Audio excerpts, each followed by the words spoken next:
Hello guys जी, welcome two माय channel. मैं आपका भाई। अगर आप हमारे चैनल पे नए हैं तो हमारे चैनल को सब्सक्राइब करना ना भूलें, प्लस में बेल आइकन को दबाना ना भूलें।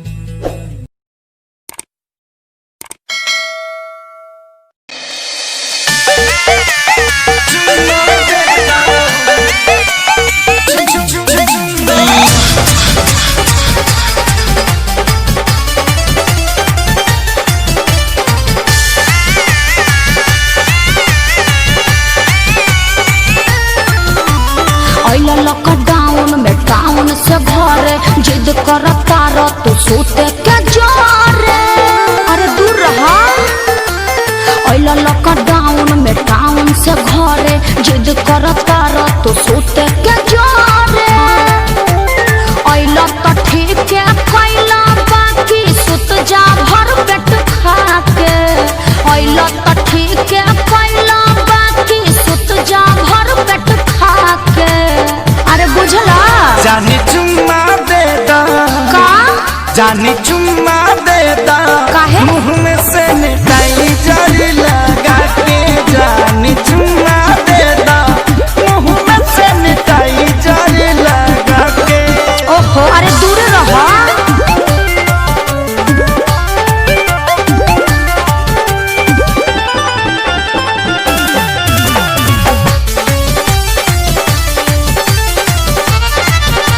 मिलल तनी छुट्टी आनी कसहु लुका के। अच्छा? मेरा कोटा तरल आधा पेटा खा के।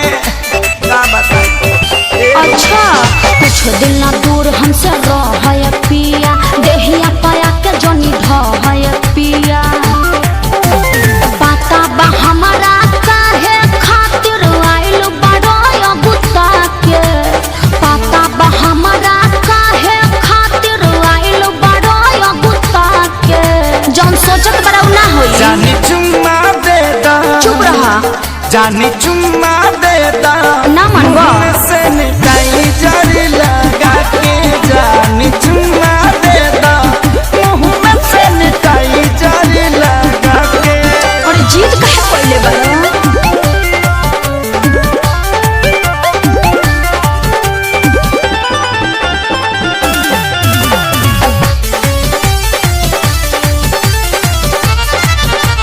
जानी सारा कार जदी राखी स्कूल में 14 दिन रहे के पड़ी नियम और रूल में। हाँ तो घरहू में रूले में रह के पड़ी। मन बना बात तो खेसारी पछतैब। अपने तो जैब संगे घर भर ले जैब। समझ में आई। पवन धनंजय सोनू विकास रहायो भी डरा के। पवन धनंजय सोनू विकास रहायो भी डरा एगो के। चुम्मे के बात बना ना भगवा। जानी चुम्मा देता फेर उहे बात। धनी चुम्मा देता मुँह में से मिठाई जड़ लगा के। जानी चुम्मा देता मुँह में से मिठाई जड़ लगा के।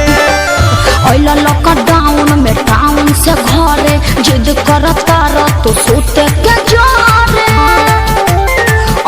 तो ठीक है कैला बाकी सुत जा भर पेट खा के। तो ठीक है कैला बाकी सुत जा भर पेट खा के।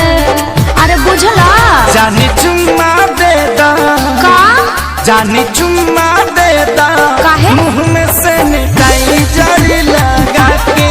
जानी चुम्मा देता मुँह में से मिठाई जड़ी लगा के। चुपचाप घर में बंद रहना तो मुखिया जी के फोन कर दे, अभी टांग ले जाइए।